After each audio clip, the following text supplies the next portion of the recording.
Hello अंशल lovers, welcome back to my channel. Last part में हमने देखा था वांगजी को पता चलता है कि उसके फादर अब इस दुनिया में नहीं रहे। वो लोग सीधा क्लाउड रिसेस पहुंचते हैं। वांगजी को कुछ भी समझ नहीं आ रहा था।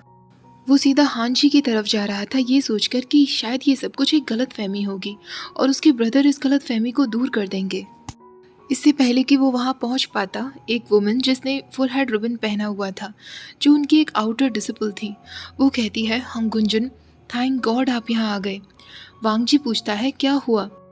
वो लेडी कहती है, जेवुजुन अभी तक चेंगी से वापस नहीं आए हैं। हमने लेटर भेज दिया है कि चिंगेनजुन अब इस दुनिया में नहीं रहे। वांगजी बिना कुछ जवाब दिए सिर्फ हाँ में सिर हिला देता है। इस न्यूज़ को सुनने के बाद वो पूरी तरीके से शॉक में था और उस शॉक के नीचे थोड़ा दुख। ऐसा नहीं था कि वो अपने फादर से प्यार नहीं करता था, पर वो ऑलरेडी उनके लिए काफ़ी लंबे समय पहले मोर्न कर चुका था। वो उस फीमेल डिसिपल से पूछता है, मैंने सुना है कि ये बीमारी काफ़ी सारे डिसिपल्स में फैलने लगी है। वो फीमेल कहती है, यस हंगुंजुन, जेवुजुन के जाने के बाद से ये बीमारी काफ़ी सीनियर्स में भी फैल गई है। उन सारे डिसिपल्स को बाहर लाया जाता है और उनके साथ में डॉक्टर्स भी आ रहे थे। वियिंग ये देखकर तुरंत वांगजी को अपनी तरफ खींचता है। वांगजी भी उसके पास आ जाता है, हालांकि वो कंफ्यूज दिख रहा था।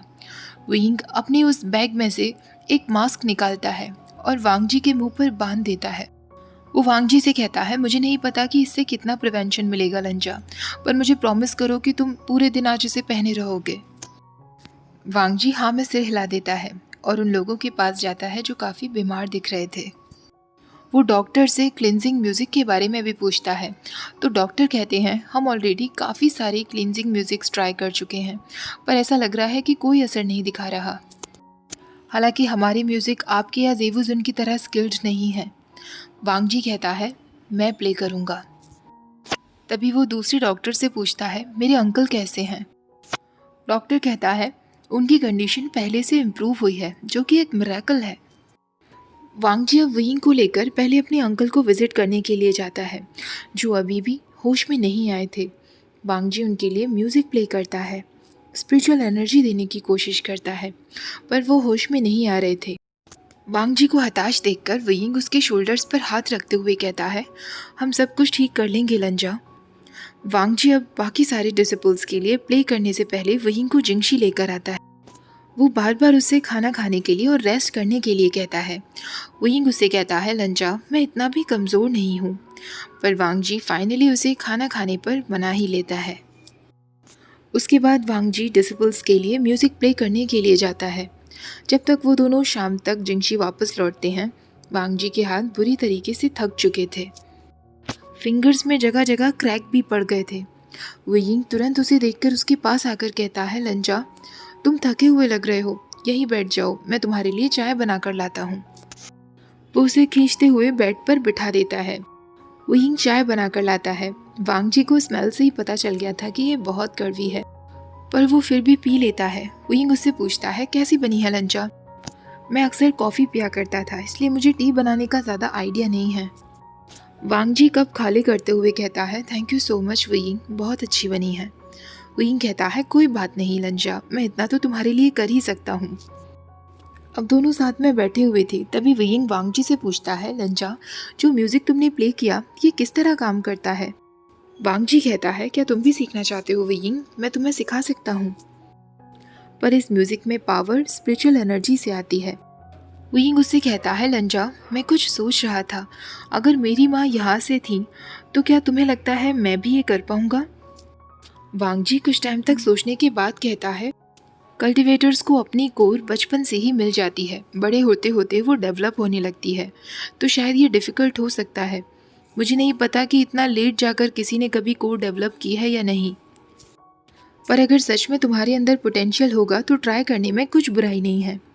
वियिंग कहता है, पोटेंशियल मुझे कैसे पता चलेगा। वांगजी तुरंत वियिंग के हाथ को पकड़ लेता है और अपनी 2 फिंगर्स से उसकी पल्स के डायरेक्शन में स्पिरिचुअल एनर्जी भेजने की कोशिश करता है। इस बार हील करने के लिए नहीं, बल्कि एक्सप्लोर करने के लिए। और कुछ टाइम बाद जाकर वांगजी को वियिंग के अंदर फील हो रहा था। उसकी आंखें एकदम खुली की खुली रह जाती हैं। वियिंग उससे पूछता है, कुछ नहीं है ना लंजा। अगर मेरे अंदर भी पोटेंशियल होता तो मुझे पहले से ही पता चल जाता ना। पर वांग जी उससे कहता है, वियिंग तुम्हारे अंदर पोटेंशियल है। वियिंग ये सुनकर उससे कहता है, लंजा मजाक मत करो, तुम मुझे टीज कर रहे हो ना। वांग जी अब उसका हाथ सीधा उस जगह लेकर आता है जहाँ गोल्डन कोर होती है और वो उससे कहता है, मैं सच कह रहा हूँ वियिंग। वियिंग कहता है, शिट लंजा, क्या तुम श्योर हो? इसका मतलब मैं भी मैजिक कर सकता हूँ, तुम्हारी तरह उड़ सकता हूँ। वियिंग काफ़ी होपफुल और ईगर दिख रहा था। वांग जी कहता है, तुम्हारी कोर को कल्टीवेट होने की ज़रूरत है। वियिंग पूछता है, ये मैं कैसे कर सकता हूँ? वांग जी कहता है, मेडिटेशन। वियिंग पूछता है, क्या कोई और तरीका नहीं है लंजा? मैं मेडिटेशन में बिल्कुल अच्छा नहीं हूँ, ये कितनी बोरिंग होती है। वांग जी कहता है, मैं मॉर्निंग में मेडिटेशन करूँगा, अगर तुम चाहो तो मुझे ज्वाइन कर सकते हो। उस रात वो दोनों जिंगशी में ही सोने वाले थे। वांग जी बेड पर जाने के लिए अपने कपड़े पहनना शुरू करता है। उसे अपनी स्किन बहुत टाइट फील हो रही थी। उसके अंदर काफ़ी सारी फीलिंग्स जागने लगी थी। वो लेयर बाय लेयर अपनी रोब्स निकालता है। जिंगशी में ठंडी हवा थी जो उसकी बॉडी को ठंडक पहुंचा रही थी। ये सोचने पर ही कि वियिंग उसके साथ जिंगशी में है, वो दोनों जिंगशी के बेड पर साथ में होंगे, वांग जी को एक अलग सी फीलिंग हो रही थी।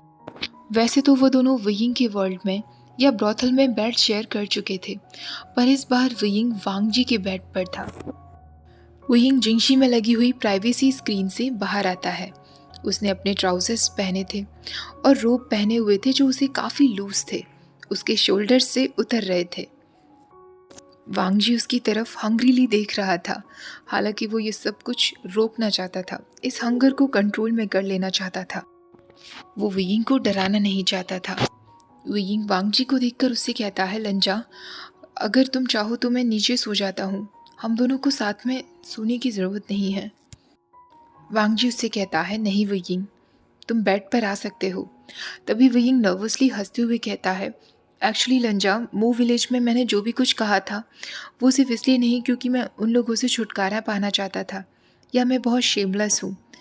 सच बात तो ये है कि वो बात पूरी तरीके से झूठ नहीं थी। वांग जी उससे कहता है, क्या मतलब है तुम्हारा?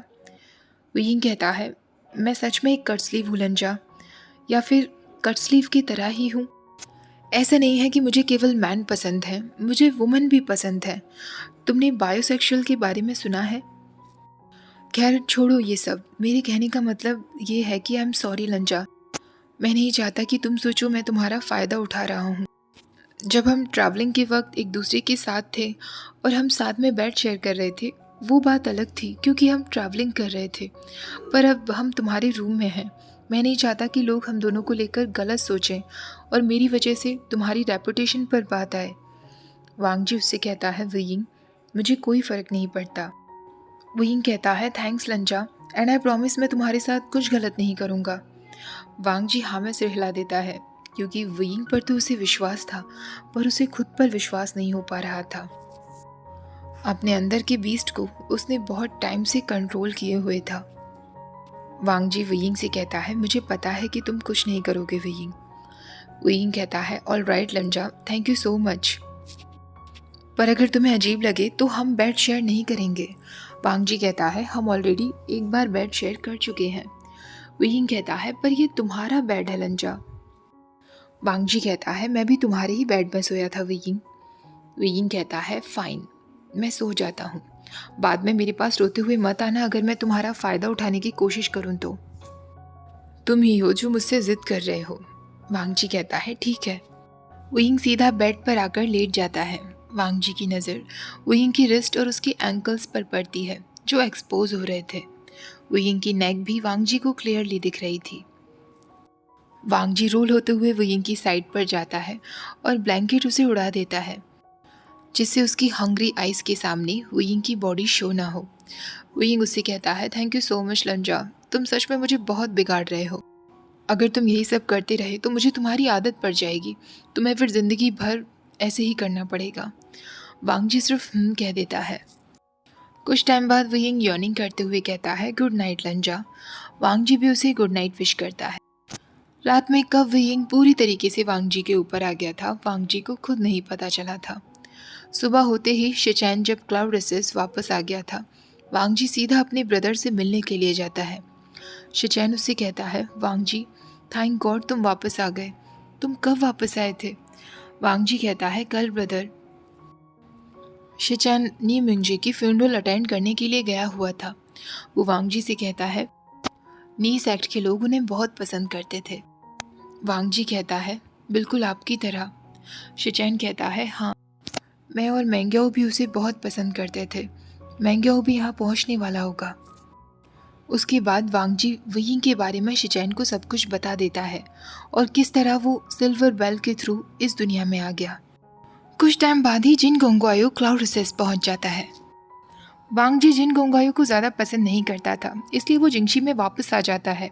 और जिंगशी में तो जैसे तूफान आया हुआ था, क्योंकि वियिंग मेडिटेशन करने की कोशिश कर रहा था।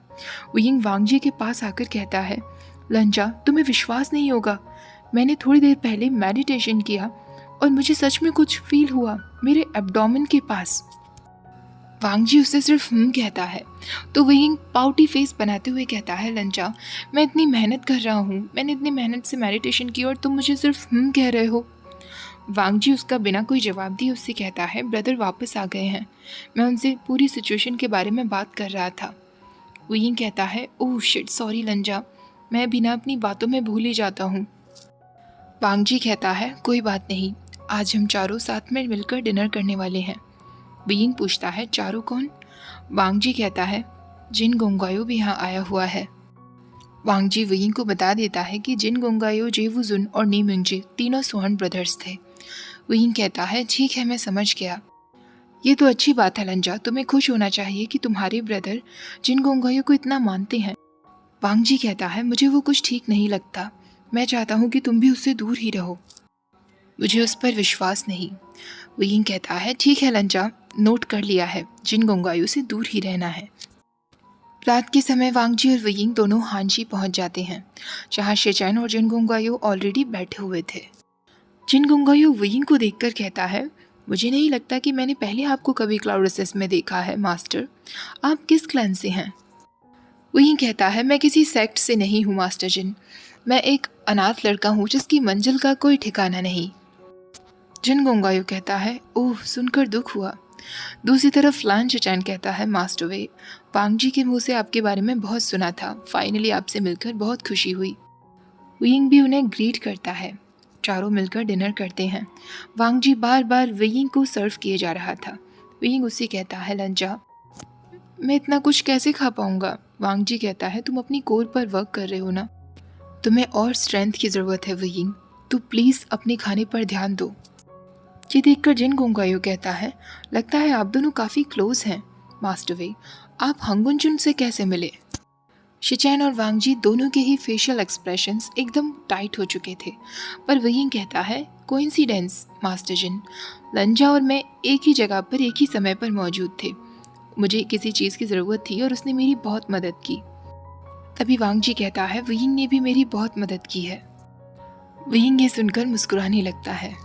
तभी लान शिचैन वांग जी से कहता है, वांग जी मैं तुम्हें बताना भूल गया, हुएसांग ने तुम्हारे लिए एक लेटर भेजा था। तभी जिन गोंगायो कहता है, काश मैं भी उस वक्त वहाँ होता, मैं उन्हें बहुत मिस करूँगा, मुझे अब कभी भी बिग ब्रदर के लिए प्ले करने का मौका ही नहीं मिलेगा। ये सुनकर वांग जी कहता है, क्या आप भी उनके लिए प्ले किया करते थे? शिचैन कहता है, हाँ हम दोनों ही किया करते थे। ये सुनकर वांग जी कहता है, ब्रदर मुझे नहीं पता था कि आप लैंड टेक्निक्स आउटसाइडर्स को भी सिखा रहे हैं। शिचैन कहता है, वांग जी आयाओ कोई आउटसाइडर नहीं है, वो तो मिंगजुए की मदद ही करना चाहता था, इसलिए मैंने सिखाया। डिनर खत्म हो जाने के बाद जिन गोंगायो कहता है, अब मुझे चलना चाहिए। शिचैन कहता है, ठीक है आयाओ, मैं तुम्हें गेट तक छोड़ देता हूँ। उसके बाद वांग जी और वियिंग भी जिंगशी में वापस आ जाते हैं। वियिंग तुरंत जाकर सीधा बेड पर लेट जाता है और वांग जी से कहता है, लंजा तुम्हारे ब्रदर मेरे बारे में क्या सोचते हैं?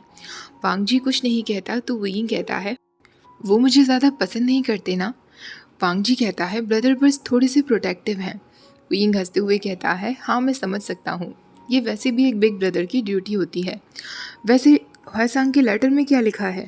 वांग जी वियिंग को वो लेटर पढ़ने के लिए दे देता है।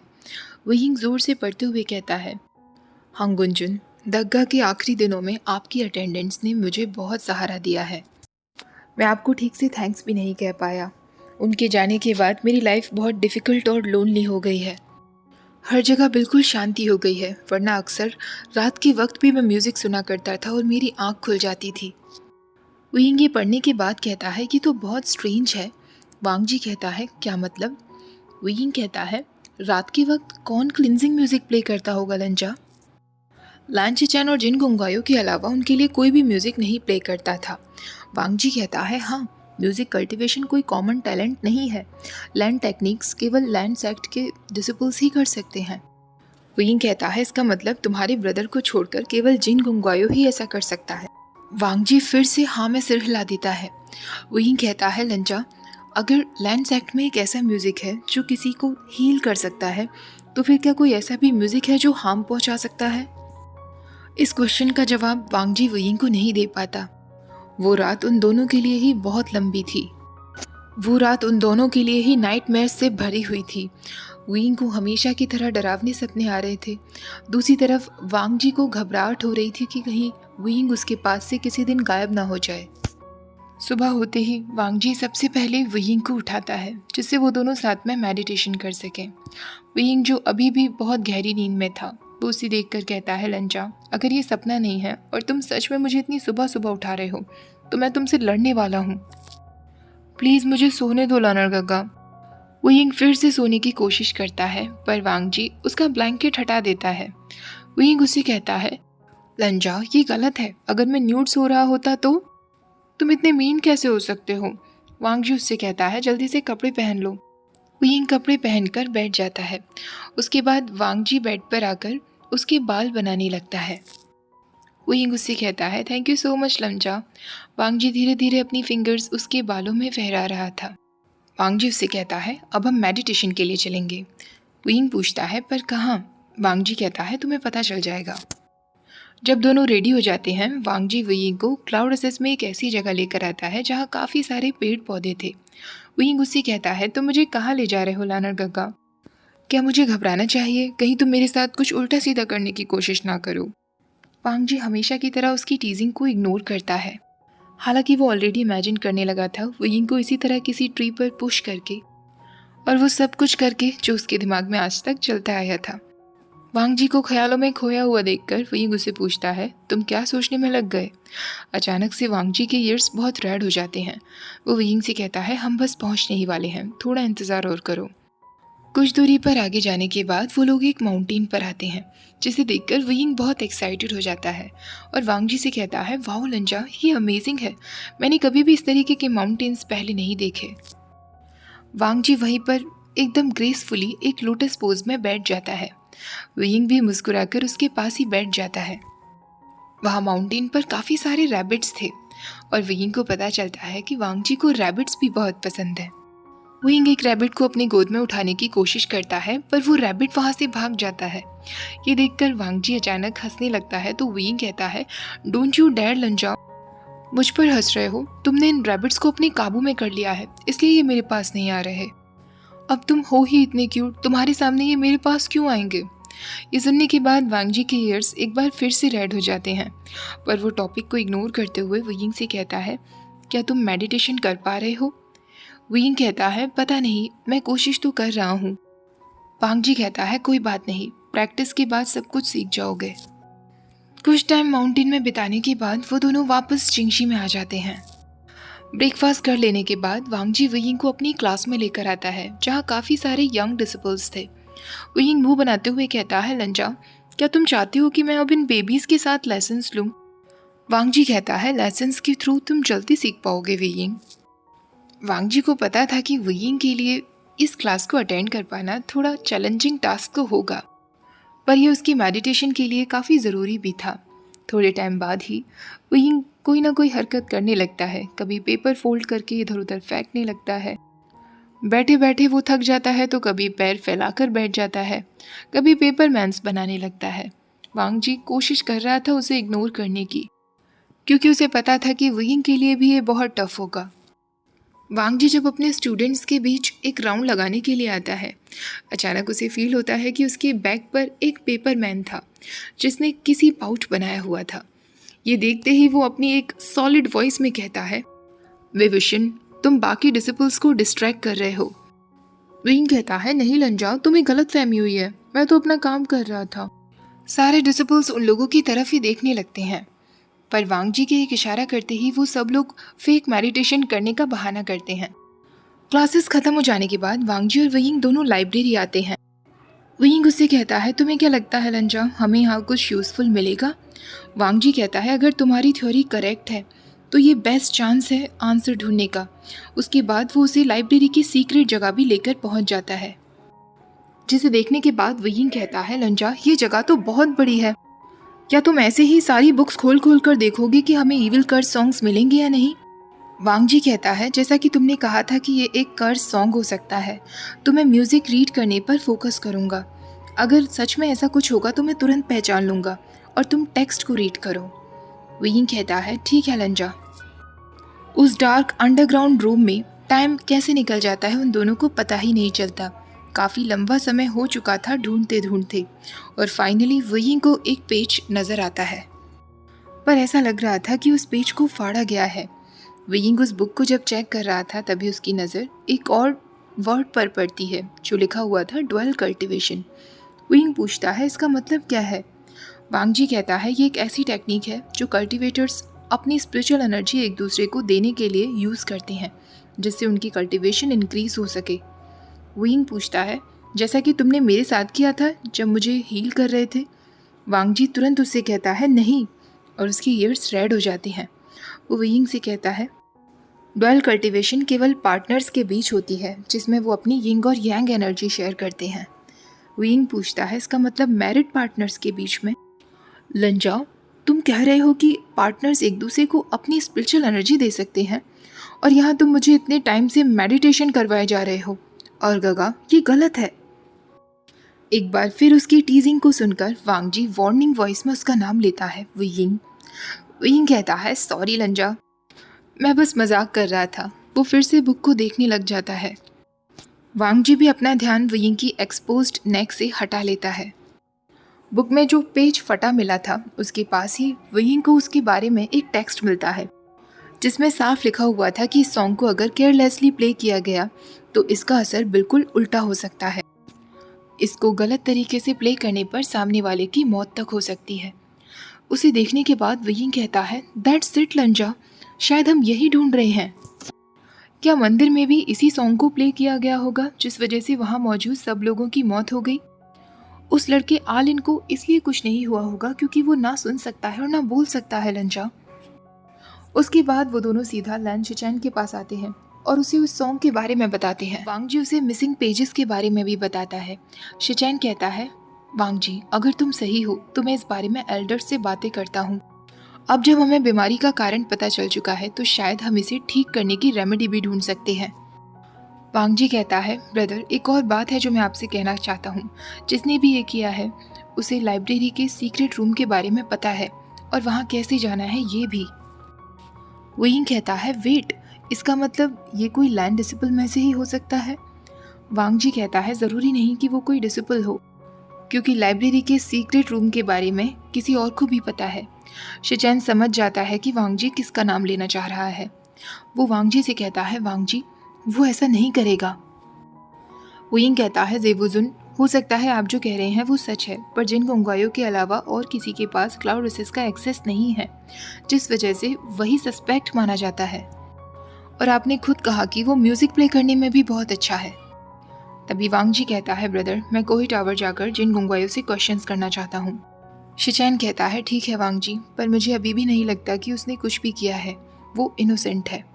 मैं उसे खत लिख देता हूँ कि तुम वहाँ पहुँचने वाले हो। वांग जी कहता है ओके ब्रदर, हम सुबह होते ही निकल जाएंगे, गुड नाइट। अगले दिन विंग और वांग जी दोनों ही जाने के लिए तैयार हो रहे थे। जाते जाते विंग वांग जी से कहता है लंजा मैं सोच रहा था कि हमें अनक्लीन रेल्म भी जाना चाहिए, क्योंकि मुझे इस वक्त 3 सस्पेक्ट्स नज़र आ रहे हैं। आलिन ने हमें बताया था कि उसने मंदिर के पास कैंडी खाते हुए किसी आदमी को देखा था।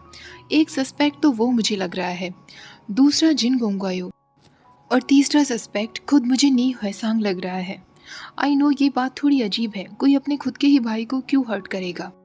वांगजी कहता है हाँ, ब्रदर का कहना है कि नी मिंगजे की मौत के बाद न्यू हैसांग की तबीयत भी कुछ ठीक नहीं रह रही है।